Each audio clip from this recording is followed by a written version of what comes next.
चार दोस्त अंधेरी रात में एक तालाब के किनारे बैठे थे। तालाब के चमकीले पानी में पूनम के चांद का अक्स काफी लुभावना नजर आ रहा था। बीच बीच में काले बादल चांद को अपनी आगोश में लेकर आगे निकल जाते। सभी दोस्त हंसी मजाक कर रहे थे। बीच में बहुत सारी खाने की चीजें और शराब भी रखी हुई थी। सभी दोस्त मिलकर बड़ी चाव से उन चीजों पर हाथ साफ कर रहे थे। भाई कोई डरावना किस्सा सुनाओ ना।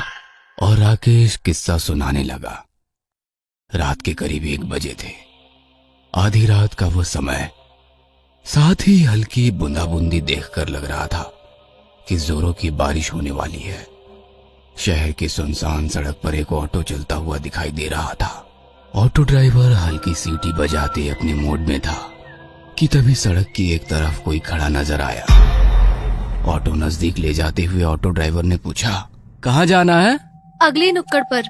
और वो महिला ऑटो में सवार हो गई और कुछ ही देर में उनकी ऑटो दोबारा उस सुनसान सड़क पर चलने लगी।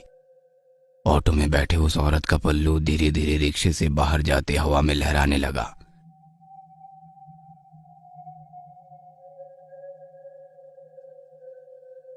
मैडम जी, आप कहीं जॉब करती हैं क्या? नहीं तो क्यों? मतलब आप इतनी रात को इस सड़क पर खड़ी थी, इसलिए पूछा। वैसे आपको जाना कहाँ है? आगे नुक्कड़ पर जो पीला बंगला है ना, मैं वहीं रहती हूँ।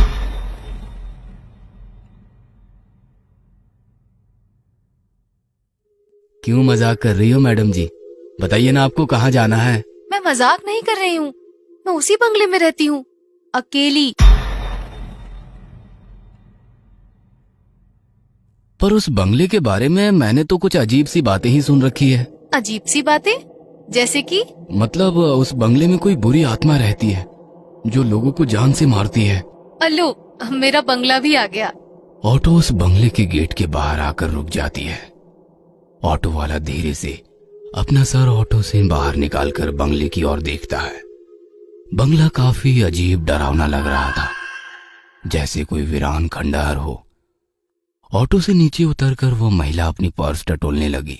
भैया 2 मिनट रुको, मैं पैसे लेकर आती हूँ। इतना कहकर वो औरत गेट खोलकर बंगले के भीतर चली गई। ऑटो ड्राइवर के पास रुकने के अलावा कोई चारा ना था। वो डरा सहमा सा उस बंगले को निहार रहा था। मैडम के बंगले के अंदर जाते ही लाइट शुरू हो गई और कुछ सेकंड बाद दूसरे मंजिल की लाइट भी शुरू हो गई। उस औरत ने खिड़की का पर्दा सरकाया और ऑटो वाले से कहा, भैया 500 का छुट्टा है ना? उसकी आवाज सुनकर ऑटो ड्राइवर ने कहा, जी हाँ मैडम जी, छुट्टा है मेरे पास। इतना कहकर ऑटो ड्राइवर अपने पॉकेट में से छुट्टे पैसे निकालकर गिनने लगा कि तभी उस औरत का हाथ उसके सामने आ गया, जिसमें 500 रुपए थे। हाथ पूरी तरह से सफेद पड़ चुका था। ऑटो वाले ने उस औरत की तरफ देखा और उसकी जुबान जैसे हलक में अटक गई, क्योंकि वो औरत अभी भी बंगले के भीतर खिड़की में खड़ी थी। उसका लंबा हाथ बंगले से निकलकर उस ऑटो ड्राइवर के पास पहुंच चुका था। उस औरत की लाल आंखें उसे लगातार घूरे जा रही थी। उसका डरावना रूप देखकर ऑटो ड्राइवर ने झट से ऑटो स्टार्ट की और बिना पीछे मुड़े तेजी से निकल गया। अरे फिर उस ऑटो ड्राइवर का क्या हुआ? क्या होना था? ऐसा खौफनाक दृश्य देखकर अगले 8 दिन तक बुखार से घर के बिस्तर पर पड़ा रहा। ये घटना बचपन से सुनता आया हूँ, कोई नया किस्सा सुनाओ यार। यार फिर भी ये काफी डरावनी घटना थी, विजू ने कहा। और कोई डरावना किस्सा बताओ ना। इस अंधेरी रात में डरावने किस्से सुनने में बड़ा मजा आता है। ठीक है तो सुनो। एक लड़की रोज सुबह जल्दी उठकर गांव के इकलौते कुएं में पानी भरने के लिए जाती थी। सूरज निकलने के बाद भीड़ होने के कारण वो सूरज निकलने से पहले ही कुएं में पानी भरने के लिए पहुंच जाती। उस दिन भी वो सवेरे सवेरे कुएं पर पानी भरने के लिए पहुंची। अभी भी काफी रात थी। कुआं गांव से थोड़ा दूर होने के कारण एक कच्ची सड़क से जाना पड़ता था। लड़की कुएं के पास पहुंची और बाल्टी कुएं में गिरा दी। कुएं से एक बाल्टी पानी निकालकर वो अपने बर्तन धोने लगी। रात के सन्नाटे में उसकी चूड़ियों की खनक साफ साफ सुनाई दे रही थी। पूनम का चांद अभी पश्चिम दिशा की ओर झुक रहा था। आसमान भी साफ होने के कारण काफी अच्छी रोशनी बिखरी हुई थी। वह लड़की अपने काम में मशगूल थी। बर्तन धोते वक्त एक चूड़ी टूट गई और उसके हाथ में जा घुसी, पर उस लड़की ने हाथ से बहते हुए खून पर ध्यान नहीं दिया।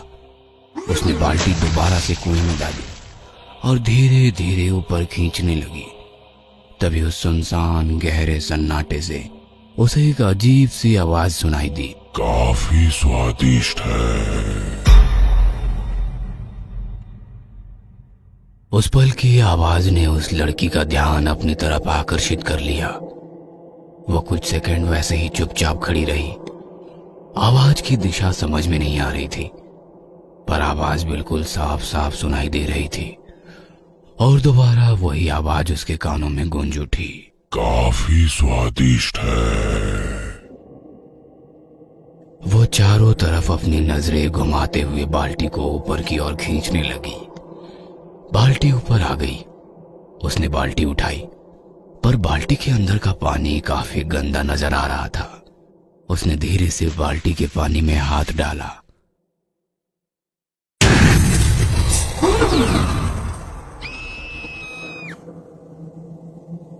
डर के मारे उस लड़की के मुंह से चीख निकल गई। उसने उस बाल्टी को वैसे ही कुएं में फेंक दिया और भागने की कोशिश में बाल्टी की रस्सी उसके पैर में अटक गई और वो धड़ाम से नीचे गिर गई। वो लड़की काफी डर गई थी। डर के मारे वो पैरों में लिपटी हुई रस्सी खोलने की कोशिश करने लगी कि तभी उस गहरे में वैसे ही दोबारा किसी की आवाज आने लगी। आवाज धीरे धीरे गूंजने लगी, जैसे कोई कुएं की दीवारें चढ़कर ऊपर आ रहा हो। इस तरह की आवाजें। जमीन पर गिरी लड़की कुएं की ओर देखकर उस रस्सी को पैर से छुड़ाने की कोशिश कर रही थी, पर लग रहा था कि वो रस्सी धीरे धीरे पैरों को कस के जकड़ रही हो। वह लड़की काफी डर गई थी। उसके दिल की धड़कनें उसको खुद भी सुनाई दे रही थी। बदन पसीना पसीना हो गया था। आंखों में मौत का खौफ साफ साफ दिखाई देने लगा। जैसे तैसे वो रेंगते हुए वहां से दूर जाने की कोशिश करने लगी और अगले ही पल सब कुछ शांत हो गया। न किसी की आवाज, न कोई आहट, बिल्कुल खौफनाक सन्नाटा चारों ओर फैला हुआ था। उसने अपनी खौफ भरी नजरों से कुएं की ओर देखा। वहां पर उस जगह कोई भी नहीं था। वह अकेली वहां पर थी। वो लड़की दोबारा अपने पैरों में अटकी रस्सी छुड़ाने की कोशिश करने लगी और फिर एक अजीब सी आवाज उसके कानों पर पड़ी। धीरे से अपनी नजरें उठाकर उसने कुएं की ओर देखा और सन्न रह गई। कुएं के अंदर की दीवार से एक खौफनाक चेहरा उसे झांक रहा था। उसकी आंखें फटी की फटी रह गई। वह कुछ समझ पाती इससे पहले ही किसी ने उसके पैर में बंधी हुई रस्सी को कुएं के अंदर खींच लिया और वो लड़की कुएं के उस गहरे पानी के अंदर समा गई। यार, ये तो काफी डरावनी घटना थी। फिर उस लड़की का क्या हुआ? और क्या होता, 3 दिन बाद उसकी लाश कुएं के पानी के ऊपर तैरती नजर आई। यार चलो एक और किस्सा सुनाओ, मजा आ रहा है। अरे पागल, बहुत रात हो गई है, अभी यहाँ से जाना होगा, वरना हमारा किस्सा लोग सुनाएंगे। वैसे भी ये काफी डरावनी जगह है और इस जगह के बारे में भी बहुत सारे किस्से मशहूर है। हाँ पता है, इस तालाब के भीतर एक आत्मा है।